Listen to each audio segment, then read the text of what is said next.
정훈과 상간녀의 존재를 확인한 지 며칠이 지났지만 나는 한시도 평온할 수 없었다. 감정은 내면 깊숙한 곳에서 요동쳤고 심장은 분노와 배신감으로 계속 뛰었다. 서울의 아침 공기가 이렇게 텁텁하게 느껴진 적은 처음이었다. 침대에 누워 눈을 감아도 정훈의 무표정한 얼굴이 떠올랐다. 그 얼굴 옆에 있던 상간녀의 뻔뻔한 미소, 임신한 몸을 당당하게 드러낸 모습이 잊히질 않았다. 나는 딸아이에게 이 모습을 보여줄 수 없었다. 내게 남은 건 자존심 하나였고 그걸 지키기 위해서라도 이제 싸워야 했다. 그러던 중 도착한 한 통의 문자. 보내는 사람은 정훈이었다. 할 말 있어. 주말에 잠깐 볼 수 있을까? 웃음이 났다. 할 말? 이 모든 걸 저지른 사람이 이제 와서 무슨 할 말이 남았을까?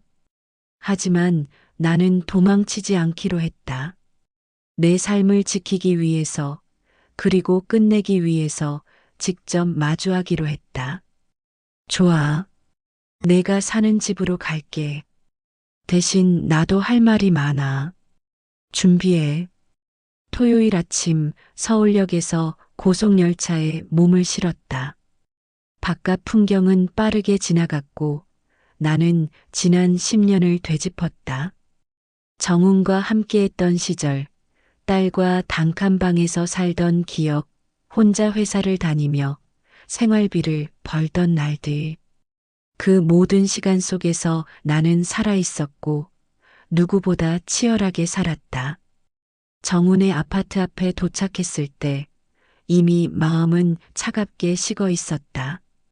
초인종을 누르자 현관문이 열리고 정훈이 문 너머로 나를 바라보았다. 그의 얼굴은 어딘가 피곤해 보였지만 나는 그 눈빛에서 미안함 하나 잊지 못했다. 들어와. 말없이 거실로 들어서자 소파에 상간녀가 앉아 있었다. 배는 제법 불러 있었고 손엔 젖병이 들려 있었다. 마치 평범한 일상을 사는 가족처럼.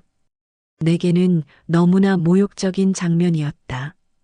뭐 얘기하고 싶은 거라며. 해봐. 나는 먼저 말을 꺼냈다. 정훈이 헛기침을 하고 조심스레 입을 열었다. 이제 이혼하자. 너도 힘들었을 거고 나도 지금 이 사람과 아이를 지켜야 하니까. 그 순간 마음속에서 뭔가가 뚝 하고 부러지는 소리가 들렸다. 그러나 나는 침착하게 되물었다. 좋아. 이혼하자. 대신 재산은 반 나눠. 양육비는 제대로 내고. 그리고 상간녀에겐 위자료 청구할 거야. 정훈의 눈이 동그래졌다. 옆에 있던 상간녀가 벌떡 일어났다. 뭐라고요? 위자료요? 우린 사랑했을 뿐이에요. 그쪽이랑은 이미 오래전에 마음이 끝난 사이였잖아요. 당신 딸은 성인인데 우리 애는 이제 겨우 돌이에요. 그 돈 없으면 우린 진짜 못 살아. 나는 그녀의 말에 피식 웃었다. 사랑? 남의 남편 빼앗아 놓고 사랑 운운하지 마요. 그리고 당신들, 이 집 전세금 누구 돈으로 구했는지 알아요? 내가 직장에서 밤새 일해서 번 돈이야. 반찬 싸서 보낸 건 누군지 기억나? 생활비 한 푼 없이 혼자 아이 키운 내가 무슨 죄를 졌다고? 정훈은 입술을 깨물었고 상간녀는 말을 잇지 못했다. 나는 조용히 가방에서 봉투 하나를 꺼내 테이블 위에 던졌다. 여기 변호사 이름과 소장 초안. 다음 주 접수될 거야. 남편인 당신은 재산 분할 대상이고 당신 상간녀를 가리키며 당신은 위자료 피고야. 둘 다 책임져야 해. 정훈이 봉투를 덮으며 중얼거렸다. 이건 너무한 거 아니냐? 나는 정훈의 눈을 똑바로 쳐다보며 말했다. 정말 너무했지. 10년 동안 한 여자를 속이고 아이를 키우게 하고 다른 여자랑 둘째까지 만든 게 너야. 그게 너의 진심이었다면 이제 그 대가를 받아야 해. 상간녀가 다시 울먹이며 말했다. 우린 그냥 같이 살고 싶었어요. 너무 힘들었어요. 미혼모로 아이 낳고 혼자 키우다 만난 사람이 이 사람이었어요. 부탁이에요. 그냥 조용히 넘어가 주면 안 돼요? 나는 차갑게 대답했다. 당신의 힘든 과거는 안타깝지만 내 인생을 짓밟은 건 변명으로 덮어지지 않아.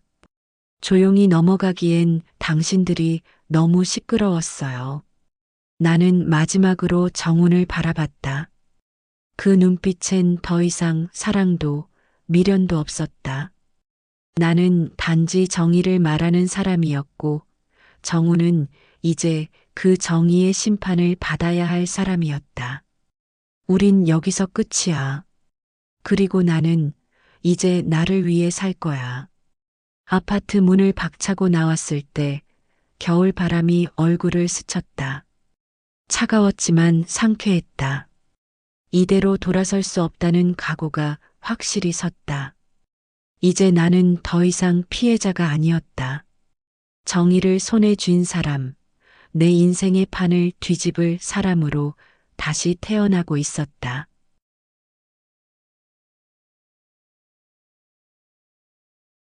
집으로 돌아온 나는 곧장 노트북을 켰다. 딸은 기숙사에서 지내고 있었고 집은 쥐죽은 듯 조용했다. 식탁 위에 올려둔 서류철에는 정훈의 이중 생활을 담은 사진들과 녹취록, 상간녀가 쓴 편지까지 빼곡히 정리돼 있었다. 나는 이제 감정이 아닌 전략으로 움직이기로 했다. 먼저 나는 SNS를 열었다. 그리고 익명 계정을 하나 만들었다. 이름은 이혼 준비 중 엄마. 프로필엔 단 한 문장만 적었다. 열심히 살았고 더는 참지 않기로 했습니다. 그리고 10년간의 결혼 생활, 정훈의 부재, 외도, 상간녀와의 이중 생활, 내가 감당했던 모든 시간들을 담담하게 써내려가기 시작했다.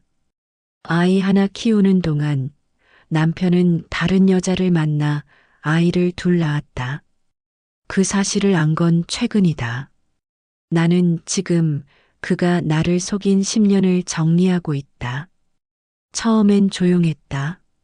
하지만 며칠 후 한 여성 커뮤니티에 내 글이 링크되면서 상황은 달라졌다. 나랑 너무 똑같아요. 응원해요. 이런 남자들 왜 이렇게 많을까요? 힘내세요. 법적으로 절대 그냥 넘어가지 마세요. 꼭 이기시길. 하루에 수백 개의 댓글이 달렸고 비슷한 경험을 한 여성들의 메시지가 쏟아졌다. 나는 눈물을 훔치며 마음을 다잡았다. 혼자가 아니란 걸 처음으로 느꼈다. 그리고 며칠 뒤 정훈에게 내용 증명을 보냈다.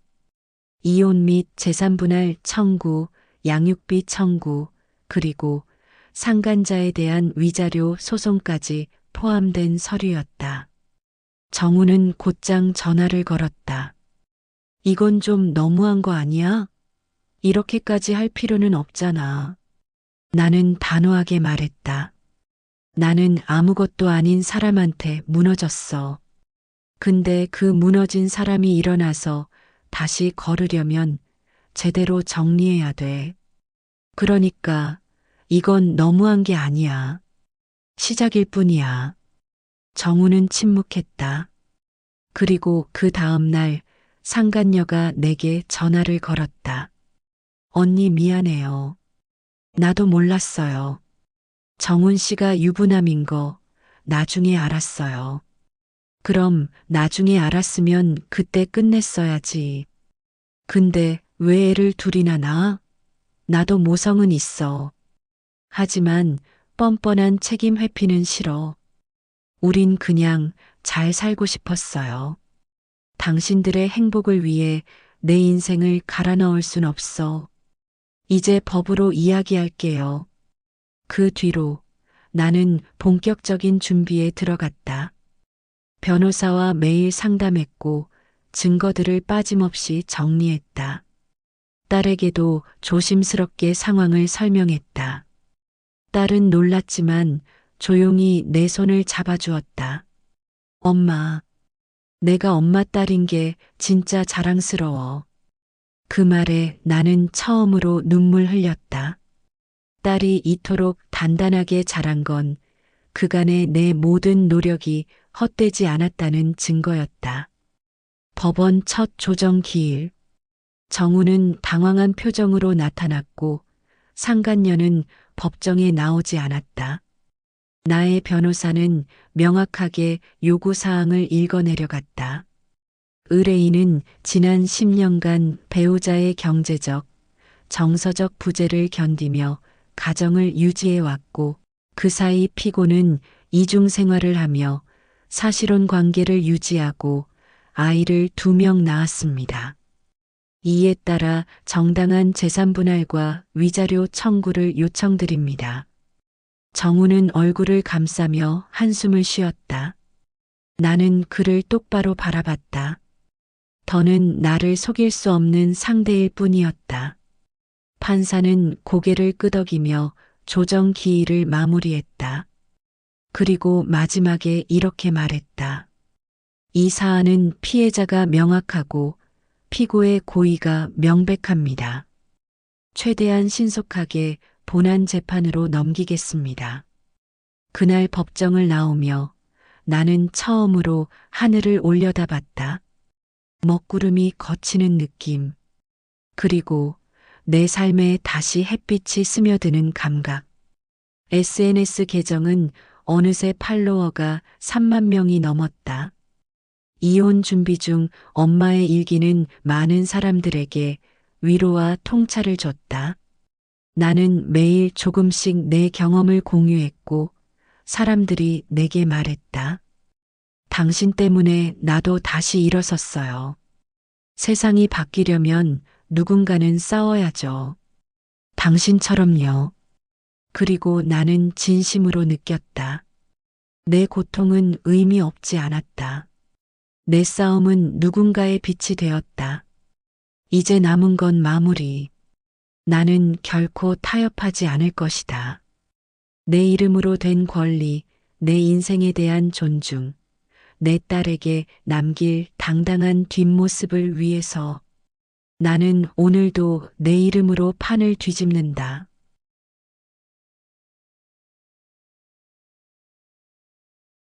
정훈과의 조정이 끝난 이후에도 싸움은 계속됐다.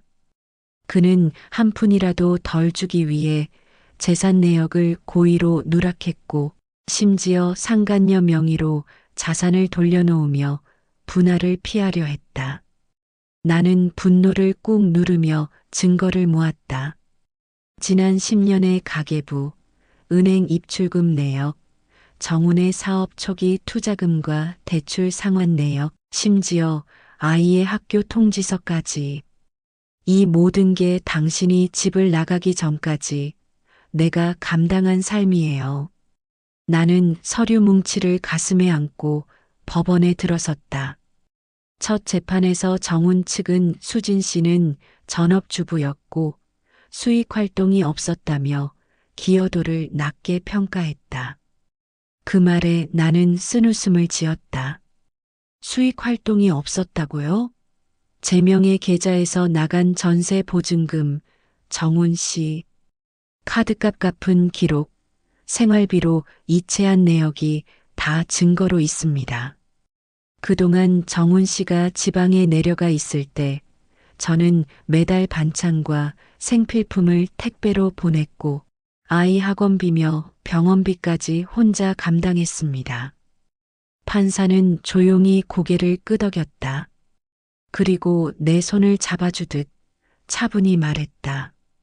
자료를 보니 원고의 기여가 상당히 인정됩니다. 이혼과 더불어 재산 분할 역시 명확하게 정리돼야 할 것 같습니다. 며칠 후 정우는 나를 따로 불렀다. 작은 카페 구석 자리에서 그는 말없이 커피잔을 만지작거리며 입을 열었다. 우린 우리 나름대로 행복하려 했던 거야. 근데 이렇게까지 할 거였어? 나는 조용히 고개를 들고 말했다. 나름의 행복? 그게 누군가의 희생 위에서 세워진 거라면 그건 행복이 아니라 착취야. 난 이걸 복수라고 생각하지 않아. 정이야. 정훈, 이건 내가 나를 지키는 과정이야. 정훈은 할 말을 잃은 듯 입을 꾹 다물었다. 판결문이 도착하던 날 나는 아무 말 없이 봉투를 뜯었다. 원고 수진에게 피고 정훈의 명의로 된 부동산 및 예금, 자산의 50% 분할 지급을 명함. 상간녀 김호호에 대해서는 위자료 3천만 원 지급. 피고 정훈은 원고 자녀에 대한 양육비로 월 80만 원을 10년간 지급. 나는 판결문을 고이 접어 서랍 속에 넣었다. 지금 이 순간이 오기까지 나는 매일 지옥을 걷는 기분이었다. 그러나 이 한 장의 종이가 그 모든 억울함을 정리해 주었다. 며칠 뒤 딸과 함께 저녁을 먹으며 나는 물었다. 혹시라도 엄마가 힘들어 보인 적 있었어? 딸은 조용히 밥을 뜨다 말고 고개를 끄덕였다. 많았지. 근데 엄마가 울 때마다 나도 울고 싶었어도 그냥 참았어. 엄마 힘들까봐. 나는 젓가락을 내려놓고 딸의 손을 잡았다. 이제 그럴 일 없을 거야. 엄마도 너도. 우리 진짜 행복해질 수 있어. 딸은 웃으며 말했다. 그럼 우리 어디 여행 가자. 진짜 행복하다는 게 뭔지 같이 찾아보자. 나는 고개를 끄덕였다.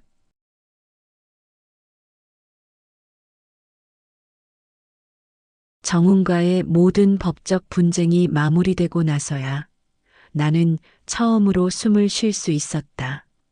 소송에 시달리던 내 표정은 조금씩 부드러워졌고 거울 속에 나는 더 이상 억울한 피해자가 아니었다. 오랜만에 혼자 침대에 누워 하늘을 보았다. 달빛이 유난히도 평온해 보였고 그 밤 공기에는 아주 오래된 자유의 향기가 스며 있었다. 딸과 나는 작지만 근사한 기념 여행을 준비했다. 목적지는 이탈리아 피렌체. 대학 입학을 앞둔 딸이 어릴 적부터 책에서만 보던 도시였다. 피렌체의 작은 골목과 붉은 벽돌 건물, 중세시대 유적 사이를 걷고 싶다고 했던 아이의 꿈. 그 꿈을 나는 이제 함께 이뤄줄 수 있었다. 출국 전날 밤 나는 딸에게 조심스럽게 말했다. 엄마가 그동안 강한 척했지만 사실 무서운 날도 많았어. 딸은 내 손을 꼭 잡았다. 엄마는 무서워도 도망가지 않았잖아. 그게 진짜 강한 거야. 그 말을 듣는 순간 목이 꽉 메었다. 이제는 눈물을 흘려도 괜찮았다. 이건 약함이 아니라 끝까지 버틴 사람만이 흘릴 수 있는 눈물이었다. 피렌체의 아침은 유난히 밝고 고요했다. 붉은 지붕 사이로 햇살이 쏟아졌고 거리를 걷는 사람들의 표정은 여유로웠다. 딸과 나는 도심을 걸으며 사진을 찍고 카페에서 라떼를 마셨다. 한국에서의 전쟁 같던 시간이 거짓말처럼 느껴졌다. 두오모 성당 앞에서 딸은 말했다. 엄마, 여기서 살고 싶다. 나는 웃으며 말했다. 엄마도. 근데 아직 우리가 할 일이 많으니까 잠깐만 쉬었다 가자. 그날 저녁 우리는 아르노 강이 내려다 보이는 숙소 발코니에 앉아 있었다. 바람이 불고 머리카락이 살짝 날릴 때 나는 조용히 말했다. 정훈이랑 살던 시절 내가 매일 후회했어. 왜 이렇게 참고 있나? 왜 이렇게 버티나? 근데 이제 알아. 그 시간 덕분에 내가 여기까지 왔구나. 딸이 웃으며 고개를 끄덕였다.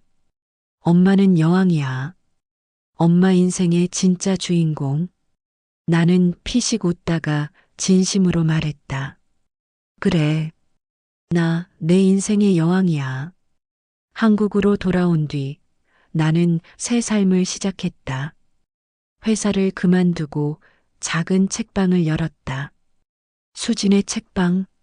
아이 키우며 틈틈이 적어두었던 일기와 생각들을 블로그에 올렸고 어느새 작은 팬층이 생겼다. SNS에서는 여전히 이혼 준비 중 엄마 계정을 운영했지만 이제는 삶을 다시 시작한 여자로 소개하고 있었다. 메시지는 달라졌지만 여전히 수백 명의 여성들이 내게 말 걸어왔다. 누구도 자신을 쉽게 드러내지 못하는 세상에서 나는 누군가에게 용기의 이름이 되고 있었다. 어느 날 책방 문을 닫으려던 참에 낯익은 얼굴이 다가왔다. 같은 동네 엄마 모임에서 알던 분이었다. 그녀는 수줍게 말했다. 혹시 그 글 올린 분 수진 씨 맞죠? 나는 잠시 멈췄다가 고개를 끄덕였다. 네, 맞아요. 그녀는 손을 꼭 모으고 말했다. 저도 이혼 준비 중이에요. 수진 씨글 보면서 매일 울었어요. 그래서 용기 내서 왔어요.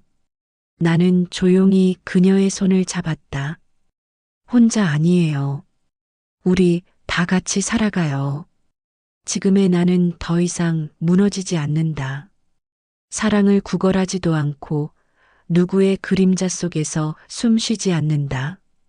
나는 나의 삶을 주도하는 사람이고 내 딸에게 부끄럽지 않은 엄마다. 살면서 내게 가장 큰 배신은 남편이 아니라 내 자신을 잃었던 시간이었는지도 모른다. 하지만 이제 나는 나를 되찾았다. 그래서 나는 말한다. 이제야 진짜 내 인생이 시작된다고. 나는 내 인생의 여왕이라고.